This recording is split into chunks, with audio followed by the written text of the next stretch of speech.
ज़मीन टैक्स को लेकर आज हम लोग चर्चा करने वाले हैं कि दोस्तों कई बार क्या होता है कि ज़मीन हम बेचना चाहते हैं, लेकिन कई बार क्या होता है टैक्स अगर हम पेड नहीं किए हुए रहते हैं तो हमें जो है काफ़ी दिक्कत करना पड़ता है, यानी कि जो हमारा ज़मीन सेल नहीं हो पाती है। तो आज मैं बताऊंगा कि अगर मान लीजिए कि आपका ज़मीन प्लॉट वो आपने डाइवर्सन करा रखा है, तो डाइवर्सन कराने से क्या होता है कि ज़मीन का आपका वैल्यू जो है बढ़ जाता है, रेट बढ़ जाता है। अगर आपका ज़मीन कृषि भूमि है, कृषि भूमि को आपने डाइवर्सन करा रखे, ठीक है, डाइवर्सन कराने के बाद कमर्शियल करा रखे, ठीक है, व्यावसायिक में परिवर्तित किए हुए, तो उस जगह पे जो है आपका ज़मीन का रेट वैल्यू बढ़ जाते हैं, उसका ज़्यादा रेट आपको मिलते हैं, ठीक है। तो उस जगह पे अगर इस टाइप का आपका मामला है और आपके ज़मीन को लग कर कोई गवर्नमेंट का जो है, जैसे मान लीजिए बिजली का खंभा तार हाई वोल्ट वाला जो है खंभा पार हुआ है वहाँ पे, ठीक है, यानी कि 11,000 वाट का, चाहे तो उससे अधिक वाला या 4,000 वाट वाला, ऐसे मतलब जो है आपको खेत को लग कर जो वहाँ पे जो है बिजली का तार गया हुआ है, तो उसके नीचे और आपने पहले ही जो उसको डाइवर्सन करा रखे हैं, बाद में वो जो है परमिशन मिला है गवर्नमेंट से और बाद में जो गया, और आपने उस ज़मीन को पहले से कमर्शियल करा रखे, तो उस ज़मीन को अगर आप बेचना चाहेंगे तो कैसे बेचेंगे भाई? वो कमर्शियल में तो बिकेगा नहीं, भले आपने डाइवर्सन करा रखा है ज़मीन को, लेकिन कमर्शियल रेट में वो बिकेगा ही नहीं। तो आपको क्या करना होगा, उस जगह पे आपको पहले तो क्या करना होगा कि जो आपने डाइवर्सन करा रखा है, कमर्शियल जो आपने प्लॉट बनवा रखा है, उसको पहले कैंसिल करवाना पड़ेगा। जिस तरीके से आपने जो है उसको डाइवर्सन करवाए थे, तो आपको जो उसको पहले कैंसिल कराना होगा। आप उसके जो है आपको एप्लीकेशन लिखना पड़ेगा तहसीलदार साहब लोग को, है ना। फिर वहाँ से जो है आपका प्रोसेस जो होते हैं, प्रोसेस के अनुसार उसको कैंसिल होगा, लेकिन कैंसिल भी आपका जल्दी नहीं हो पाएगा, क्योंकि कैंसिल कराने के लिए भी आपको काफ़ी मकसद करना पड़ेगा, क्योंकि आपने पहले ऑलरेडी डाइवर्सन करा चुके हैं और उसको जो है आप अभी कैंसिल कराना चाह रहे हैं, और आपने उस जगह पे जैसे मान लीजिए 5 साल 10 साल 15 साल तक आपने उस ज़मीन पर उस प्लॉट को ऐसे पड़ा हुआ है और उस ज़मीन पर आपने टैक्स नहीं पटाए हैं उस प्लॉट का। आपने घर मकान बना लिए हैं एक जगह में, लेकिन घर मकान का आपने टैक्स पटा रहे हैं, ठीक है, लेकिन अब अलग से जो ज़मीन है आपके पास 10 एकड़ 12 एकड़ ज़मीन जो है या 15 एकड़ ज़मीन है, उस ज़मीन में आपका ऐसे पड़ा हुआ है,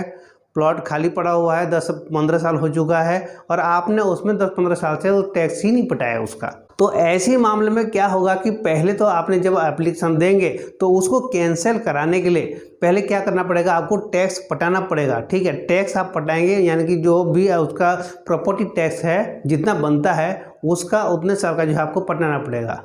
ठीक है। जब उसको पटाएंगे तभी जाके जो आपने जो है डाइवर्सन करा रखा है उसको वो जो है कैंसिल होगा। कैंसिल होने के बाद आपका जो है जो पटवारी जो होते हैं उन लोग जो है तभी जाके जो है आपको बिक्री नकल बनाएंगे। बिक्री नकल बनाने के बाद तब जाके आप उस ज़मीन को आप लोग बेच सकते हैं। तो ये प्रोसेस होता है। अगर मान लीजिए कि अगर इस टाइप का अगर आपके पास प्रॉब्लम होता है तो आप जो है, जैसे मान लीजिए कि कहीं भी अगर आपके पास ज़मीन है और आपने उस ज़मीन का डाइवर्सन करा रखे, तो आप कोशिश यही कीजिएगा कि हर साल जो है आप उसका टैक्स पटाते जाएँ। हर साल अगर टैक्स पटाते जाएंगे तो आपको जो है आगे चल के जो है कभी भी अगर आपकी लाइफ में उस ज़मीन को प्लॉट को बेचना चाहते हैं तो उस समय आपको कभी दिक्कत नहीं होगा। और दिक्कत वाली बात ये होती है कि नहीं तो आपको जो है 10 साल 15 साल का जब एक ही बार जब आप उसका टैक्स पटाएंगे तो आपका वही अमाउंट काफ़ी बहुत बड़ा रह जाता है। हो सकता है जो 2 लाख 3 लाख 4 लाख तक आपका टैक्स कितना लग रहा है, ठीक है। कमर्शियल कराने से टैक्स उसका ज़्यादा बढ़ जाता है।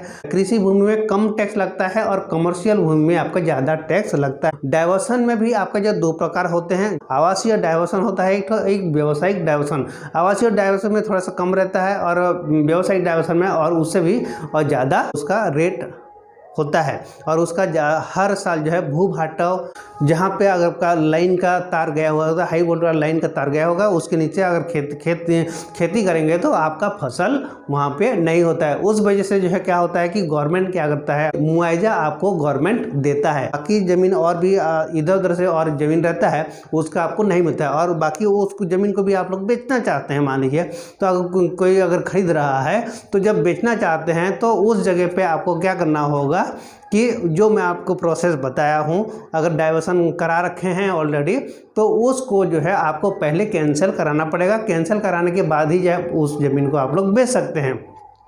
क्योंकि अगर व्यावसायिक डाइवर्सन करा रखें तो कोई वहाँ पे जो कुछ भी कोई फैक्ट्री कोई बैठा नहीं सकता है उस एरिया में, कि वहाँ पे एलो ही नहीं होगा, परमिशन ही नहीं मिलेगा, वहाँ पे बेचना चाहेंगे तभी भी आपका उस ज़मीन नहीं बिकेगा, इसलिए आपको कैंसिल कराना जरूरी पड़ेगा, अनिवार्य होता है। हाँ, अगर कृषि भूमि होगा तो वो तो बिक जाएगा, लेकिन आप जो कमर्शियल रहेगा तो वो ज़मीन नहीं बिकेगा उस जगह में। तो आपको अगर डाइवर्सन करा रखे तो आपको कैंसिल कराना होगा। कैंसिल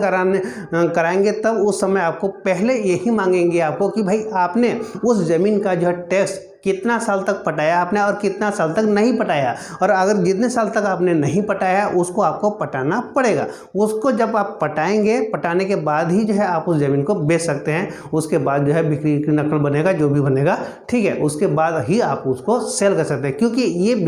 ये वीडियो आज बनाने का मकसद मेरा ये है कि हम लोग के साथ भी जो इस टाइप की जो प्रॉब्लम आया था, इससे समस्या आया था, इस टाइप का जो है दिक्कतें आई, तब जाके जो है मैं आपको जो है ये सजेशन दे रहा हूँ कि इस टाइप की होता है। जो हमें जो है अनुभव अभी लेटेस्ट का ही है ये मामला, लेटेस्ट में जो अभी अनुभव मिला उसी के बारे में आप लोग को इन्फॉर्मेशन दे रहा हूँ। तो ज़रूर ये कोशिश करें, और अमाउंट भी बहुत ज़्यादा हो जाता है, इसी को ध्यान दें। तो इसीलिए अगर आपका कोई भी कहीं पे इस टाइप का अगर ज़मीन है, जैसे मान लीजिए आपने घर मकान बना लिया, उसका आपने टैक्स पटा रहे हैं, हर साल टैक्स पटा रहे हैं, लेकिन आपने उसके अलावा भी अलग आपका कुछ और भी ज़मीन है, कहीं पे किसी जगह में 3 एकड़ है, किसी में 2 एकड़ है, कहीं पे 10 एकड़ 12 एकड़ ज़मीन है, और उस जगह का जो है उसको आप बेचना चाहते हैं, तो पहले बेचने से पहले आपको क्या होता है कि जो भी खरीदने वाला व्यक्ति रहता है वो भी पहले रसीद मांगता है ना, कि भाई इस ज़मीन का जो है टैक्स रसीद दीजिए, है ना, तो वो भी मांगता है। लेकिन जो है आप जब तक आप उसका टैक्स नहीं पटाएंगे, पूरा फुल पेड नहीं करेंगे टैक्स,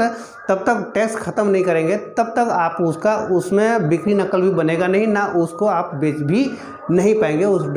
रजिस्ट्री भी वो नहीं होगा। तो इस चीज़ को ध्यान में रखते हुए आपको मैं ये इन्फॉर्मेशन देना चाहता हूँ कि इस टाइप का अगर ज़मीन है तो आपको घर के अलावा अलग भी आप ज़मीन है तो उसका भी आप जो है टैक्स हर साल पटाएं। अगर हर साल नहीं पटा पा रहे, फिर भी 2 साल में पटा लें, चाहे 3 साल में आप लोग ज़रूर उसको पटा लें और पटाते जाएं, ताकि आगे चल के आपको समस्या खड़ी ना हो। इसलिए मैं इस वीडियो को बना रहा हूं। दोस्तों, आज की इस वीडियो से आप लोगों को अगर थोड़ा सा भी अगर कुछ इन्फॉर्मेशन मिला होगा तो जरूर जो इस वीडियो को लाइक करें। साथ में चैनल में नए हैं तो इस चैनल को सब्सक्राइब करके रख रहे हैं, ताकि ज़मीन से रिलेटेड आप लोग को और भी बहुत सारा वीडियो मिलेगा। वीडियो देखने के लिए आप सभी को मेरा तहे दिल से नमस्कार।